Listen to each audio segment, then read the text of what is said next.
Students, today we are having chapter number 2, People as Resource, from your economics book, class 9, NCERT, SST.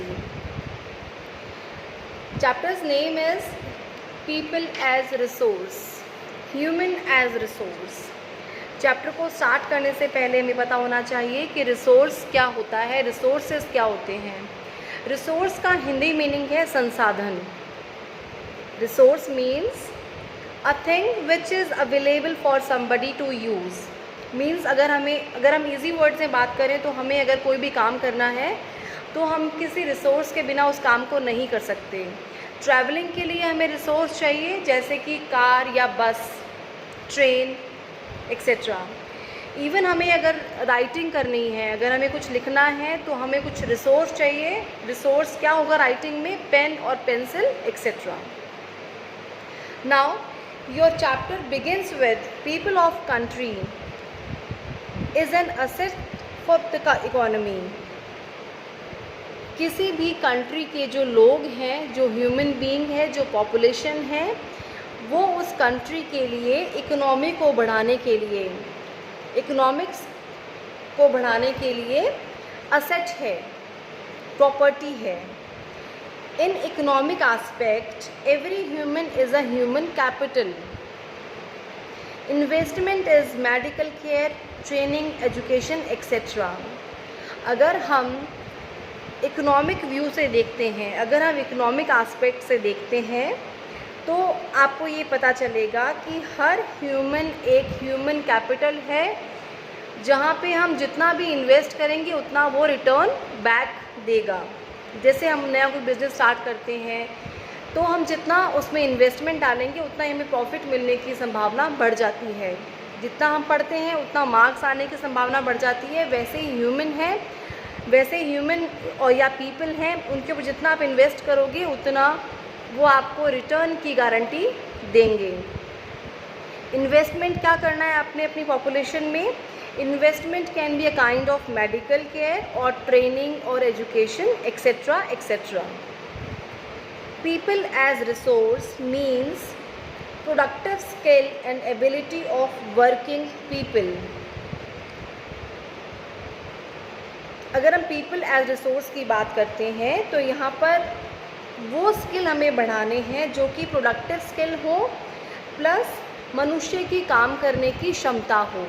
इस line का मतलब क्या निकलता है? यहाँ मतलब ये निकलता है कि अगर हम अपनी ह्यूमन पॉपुलेशन को रिसोर्स मान रहे हैं तो वो जो पॉपुलेशन है, पॉपुलेशन का वो पार्ट स्किल्ड होना चाहिए, प्लस वर्किंग होना चाहिए.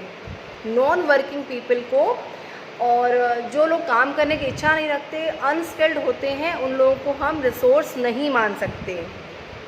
Okay, because their contribution is in gross national product is one's value.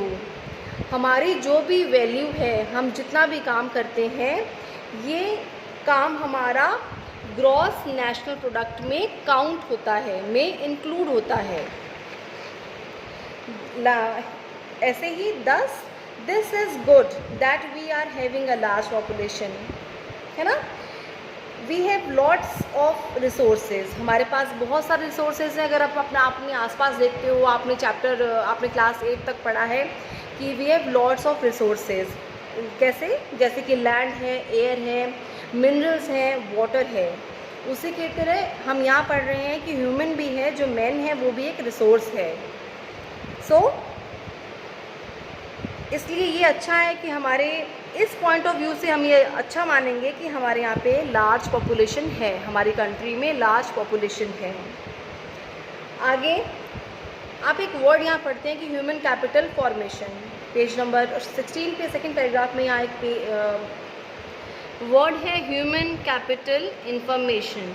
Means when the existing human resource is developed by more education and help, it is called human capital formation. This enhances the productive power of a country like physical capital formation. अब हम ये पढ़ते हैं कि what is human capital formation. जब किसी country के लोगों को एजुकेशन और अच्छी एजुकेशन और अच्छी प्रॉपर हेल्थ देकर उस पॉपुलेशन को किस में चेंज किया जाए, ह्यूमन कैपिटल फॉर्मेशन में चेंज किया जाए।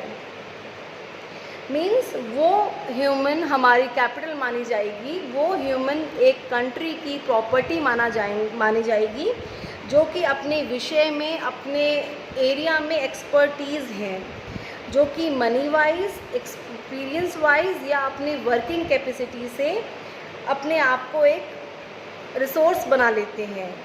ये कंट्री के पॉलिटिकल ग्रोथ के लिए प्लस इकोनॉमिक ग्रोथ के लिए ऐसे लोगों का देश में होना ज़रूरी है। ये लोग हमारी कंट्री के रिसोर्सेज कहलाते हैं।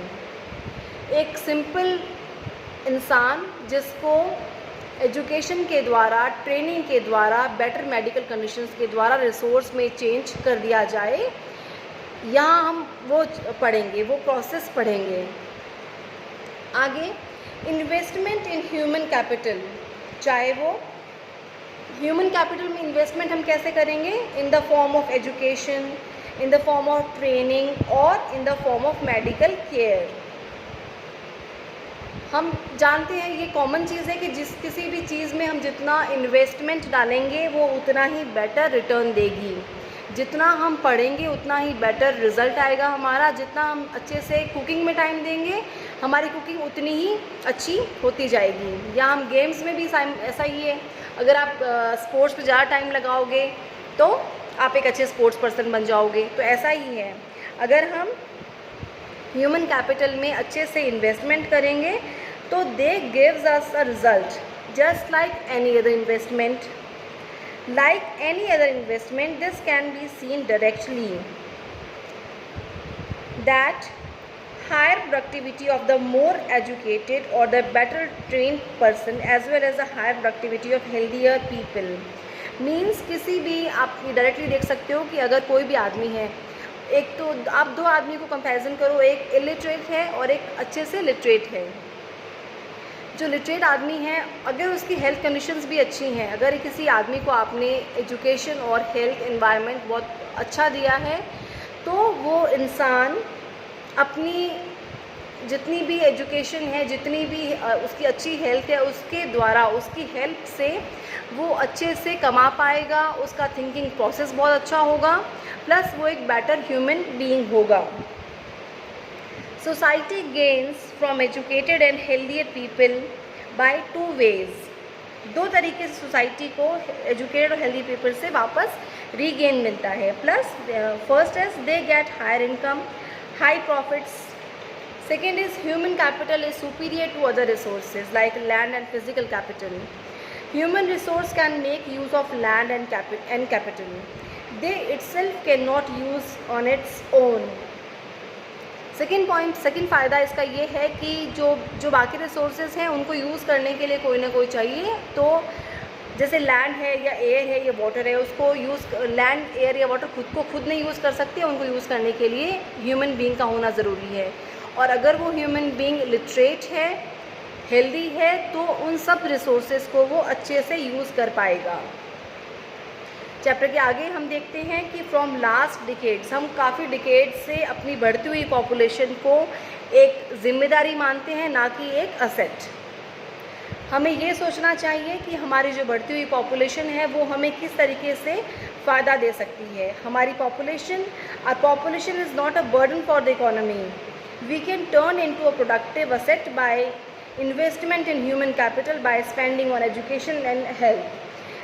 अपनी कंट्री की बढ़ती हुई पॉपुलेशन पे सोचने की जगह हमें उन पॉपुलेशन को एजुकेशन और हेल्थ एनवायरनमेंट देने की सोचना चाहिए, जिससे उससे क्या होगा, हम लोग इंडस्ट्रियली, एग्रीकल्चरली आगे बढ़ पाएंगे। हम लोग in the field of industries and in the field of agriculture हम लोग मॉडर्न टेक्नोलॉजी को यूज़ कर पाएंगे, हम साइंटिफिक रिसर्चेस को यूज़ कर पाएंगे।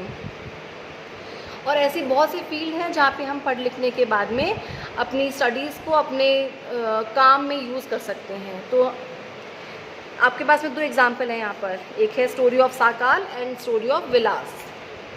Sakal is a boy, they both are friends, Sakal and Vilas both are friends living in a same village. वो एक गांव में रहते हैं। साकाल 12 ईयर का छोटा बच्चा है, उसकी मदर जो है वो घर के कामकाज करती है, उसका फादर जो है वो उनके खेत हैं। साकाल अपनी मदर को काम में हेल्प करता है, छोटे भाई बहन का ध्यान रखता है, ठीक है। उसके जो चाचा थे वो उन्होंने 10th क्लास की थी, लेकिन उन्होंने काम कोई नहीं किया। उनकी जो हैबिट्स थी वो बहुत लेज़ी रहने की थी, इसलिए उनकी पढ़ाई उनके कोई काम नहीं आई।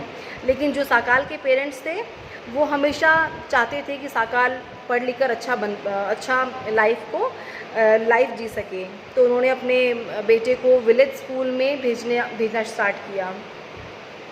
वहाँ से उसने स्टडी की और अपनी 12th कंप्लीट करने के बाद में फ़ादर ने उसको आगे की पढ़ाई करवाई, ठीक है। फ़ादर ने लोन दिलवाया अपने बेटे को, उसे कंप्यूटर्स में वोकेशनल कोर्स किया।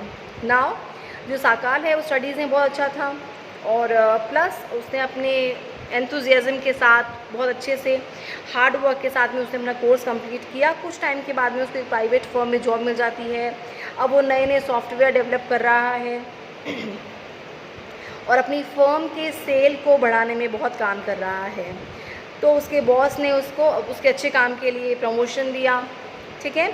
तो यहाँ पे आप ये इस स्टोरी में आप ये देखते हो कि साकाल जो है वो अपनी एजुकेशन से अपनी लाइफ स्टैंडर्ड को, अपने लिविंग स्टैंडर्ड को आगे बढ़ा पा रहा है। अब खुद के साथ साथ अपनी फैमिली की भी स्टैंडर्ड को बढ़ाएगा। Now there is example of Vilas also. Vilas 11 year boy था, सेम विलेज में रहता है। विलास के फादर जो हैं वो फिशरमैन हैं। उसके फादर की डेथ तब हो गई जबकि वो केवल 2 साल का था। जो उसकी मदर है वो फ़िश बेच के अपनी फैमिली का पेट भरती है। तो और जो वो आमदनी बहुत कम थी, सिर्फ 150 पर डे मिलता है उसको फ़िश बेचने से। विलास धीरे धीरे अर्थराइटिस का पेशेंट हो गया। उसकी मदर के पास इतना पैसा था नहीं कि वो अपने बेटे का प्रॉपर इलाज करा पाती, इसलिए इग्नोरेंस के कारण प्लस लैक ऑफ मनी के कारण विलास ना तो आगे पढ़ पाता है, ना ही वो अपनी लाइफ को ढंग से जी पाता है। वो ना तो पढ़ाई में इंटरेस्ट ले पाता है। वो अपनी मदर को कुकिंग में और छोटे मोटे काम करने में हेल्प करता है। कुछ टाइम के बाद मदर बीमार हो जाती है और मदर की डेथ हो जाती है। और कुछ टाइम के बाद मतलब फैमिली को सपोर्ट करने के लिए कोई नहीं था। अब विलास के ऊपर रिस्पॉन्सिबिलिटी आ जाती है कि अपनी फैमिली का जो काम था फ़िश बेचने का उसको आगे बढ़ाए। लेकिन फ़िशेस बेचने के बाद भी उसकी मदर 150 पर डे कमा पाती थी। मोर और लेस विलास भी इतना ही कमा पाएगा, क्योंकि पढ़ाई के यहाँ इस एग्जांपल से हमें ये समझ में आता है कि पढ़ाई नहीं थी विलास के पास, वो पढ़ नहीं पाया प्रॉपरली, प्लस हेल्थ इश्यूज़ थे जिसके कारण फैमिली आगे बढ़ नहीं पाती है। उसकी फैमिली को यहाँ कॉम्प्रोमाइज़ करना पड़ता है अपने हेल्थ इश्यूज़ के कारण और अपने मनी इश्यूज़ के कारण।